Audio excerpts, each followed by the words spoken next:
টঙ্গীর ইজতেমা ময়দানের দখল নিয়ে তাবলিগ জামাতের জোবায়ের ও সাতপন্থীদের মধ্যে সংঘর্ষে নিহত ৩, আহত শতাধিক। ঢাকা মেডিকেলে ভর্তি ১১ জন।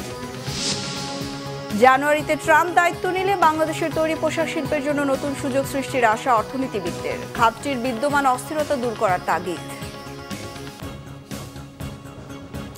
ক্রাউন সিমেন্ট সংবাদ শিরোনাম দেখছিলেন।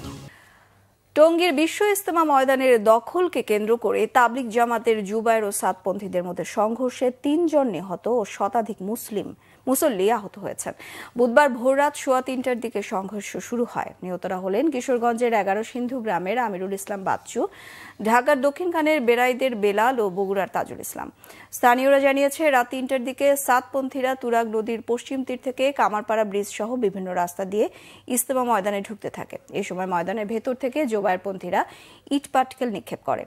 জবাবে সাতপন্থীরাও পাল্টা হামলা চালায়। এক পর্যায়ে সাতপন্থীরা ময়দানে ঢুকে পড়লে উভয় পক্ষের মধ্যে ব্যাপক সংঘর্ষ শুরু হয়।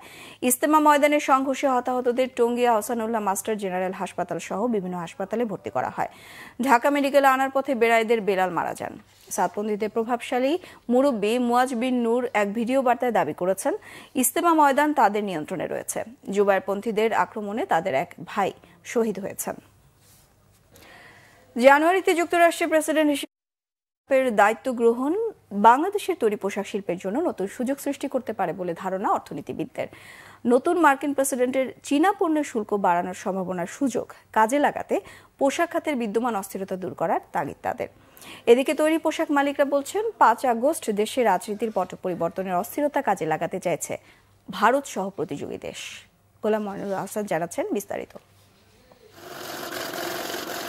জুলাই বিপ্লবের সময় দেশের রেমিটেন্স প্রবাহ কমে যায় মারাত্মকভাবে। তবে অন্তর্বর্তীকালীন সরকার দায়িত্ব নেওয়ার পর চিত্র পাল্টে গেছে। দেশের রেকর্ড পরিমাণ রেমিটেন্স আসা শুরু হয়েছে। তবে এখনো পোশাক খাতে অস্থিরতা পুরোপুরি কাটেনি। কমে যাওয়া বায়ারদের ক্রয়াদেশ এখনো সেভাবে বাড়েনি। ফলাফল হিসেবে রপ্তানি ঘুরে দাঁড়াতে পারছে না। অনেকদিন যাবৎ বিশ্ববাজারে তৈরি পোশাকের চাহিদা এতে ধীর গতি ছিল, সেটা এখন রিকভার করা শুরু করেছে। এটা হচ্ছে মোক্ষম সময় যে আমাদেরকেও কিন্তু আমাদের প্রতিযোগিতার সক্ষমতার মাধ্যমে কিন্তু বিশ্ববাজারে ওই যে রিকভারি হচ্ছে সেটার সুযোগটা কিন্তু নিতে হবে।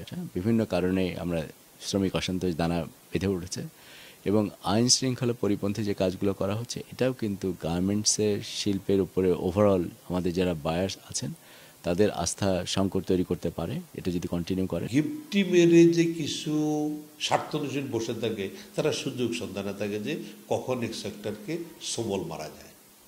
সেটা কিন্তু এই 5ই আগস্টের আগে পরে মিলে কিন্তু সুযোগ তারা আবার নিয়ে নিয়েছে। এটা একটা ইন্টেরিয়র গভর্নমেন্ট, এই সুযোগটা সবাই কিন্তু নিচ্ছে। আর এই সুযোগটা দেশীয় লোকজন নিতেই পারে। অনেকেই বিভিন্ন ক্ষোভে উত্তেজনা কারণে হয়তো তাদের খুব বৈপ্লবিক দেশীয়ভাবে হচ্ছে। আর এই সুযোগটা কাজে লাগাতে আমাদের পার্শ্ববর্তী দেশ। আগামীতে মার্কিন বাজারে তৈরি পোশাক খাতে শক্ত অবস্থানের সম্ভাবনা দেখছেন বিশ্লেষকরা।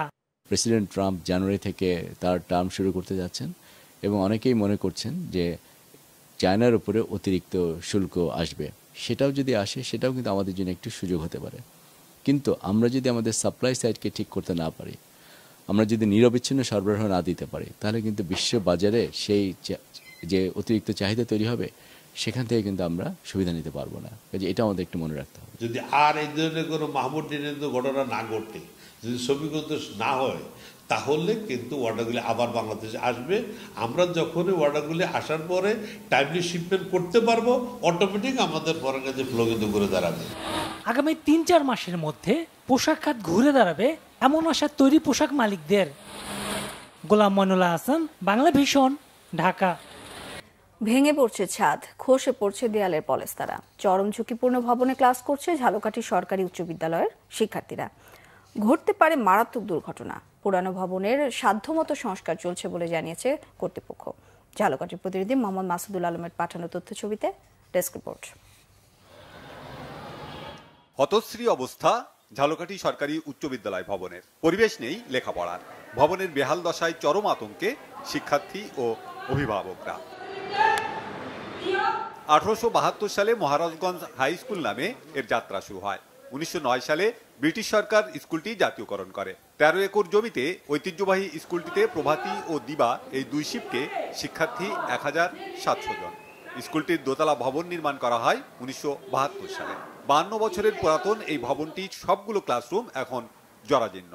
আমাদের স্কুলের যে দেয়াল খসে পড়ে, আমার বন্ধুরা গায়ে পড়ছে, তারা আমরা চাই যে আমাদের স্কুলটা সুন্দরভাবে গোছানো থাকুক। স্কুলে উপরের যে ক্লাসটা সেগুলো খুশি করে আমাদের এর মধ্যে একটা বন্ধুর গায়ে পড়েছে, আমরা অনেক আতঙ্কে আছি। মাঝে মাঝে শিক্ষার্থীদের গায়ে উপর থেকে কংক্রিট ভেঙে পড়ে। আমরা যখন বোর্ডে শিক্ষার্থীদের ক্লাস করায় বোর্ডে লিখতে হয়, সেখান থেকেও দেওয়াল থেকে বালি ঝরে লিখতে অসুবিধা হয়। কোনো সময় যে কোনো মুহূর্তে বড় ধরনের একটি দুর্ঘটনা ঘটার সম্ভাবনা আছে। আমরা দীর্ঘদিন পর্যন্ত বিভিন্ন প্রিন্ট মিডিয়া, বিভিন্ন মিডিয়ায় আলাপ করেও এর সমাধান এবং উচ্চপদস্থ কর্মকর্তাকে আমরা জানিয়েও এর ফল এখন পর্যন্ত ভোগ করতে পারি নাই। ভবনটি সংস্কার কাজ শুরু করেছে ঝালকাঠি শিক্ষা ও প্রকৌশল অধিদপ্তর। যদিও স্থানীয়দের অভিযোগ তা নামমাত্র, আর কাজও চলছে ধীরে। কোনো কাজই হইতে আছে না। আর এই স্কুলের যে বর্তমান পরিস্থিতি, এটা 1909 সালে করা হয়েছে। এখন পর্যন্ত আসলে কোনো উন্নতি নাই, কোনো জায়গা দিয়ে ভবন ভাঙতে পড়তে আছে এবং খুবই খারাপ অবস্থা। স্কুল নতুন করে নির্মিত হইবে, কিন্তু এখন পর্যন্ত সেটা হয় নাই। আমরা বিনীত আবেদন জানাচ্ছি যে যেন এই স্কুলটা নতুন করে নির্মিত করা হোক। স্কুলের প্রধান শিক্ষক জানান, একটি 6তলা ভবন নির্মাণে আগের টেন্ডার বাতিল করে নতুন টেন্ডার করা হবে। পশ্চিম পাশে যে ভবনটির সংস্কারের কাজ চলছে তা সম্পন্ন করে হস্তান্তর করবেন এবং পরবর্তীতে তারা যতদূর সম্ভব দ্রুত গতিতে পূর্ব পাশের ভবনটিও তারা সংস্কার করবে এই বলে আমাকে আশ্বস্ত করেছেন। তিনি আমাকে আরও জানিয়েছেন যে বিদ্যালয়ে একটি 6তলা নতুন ভবনের টেন্ডার হয়েছে। পূর্বের টেন্ডারটি বাতিল হবে, নতুন করে আবার টেন্ডার করে তারা অতি শীঘ্রই কাজ শুরু করবে বলে আমাকে আশ্বস্ত করেছে। স্কুলটির শিক্ষার পরিবেশ ফেরাতে দ্রুত নতুন ভবন চায় ঝালকাঠিবাসী। Bangla vision news desk.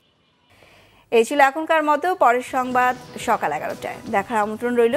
এছাড়া বাংলা ভিশন সংবাদ ও সংবাদ সংশ্লিষ্ট অনুষ্ঠান দেখতে ভিজিট করুন www.bvnews24.com ও facebook.com/banglavisionnews। সাবস্ক্রাইব করুন youtube.com/banglavisionnews। সঙ্গে থাকায় ধন্যবাদ সবাইকে।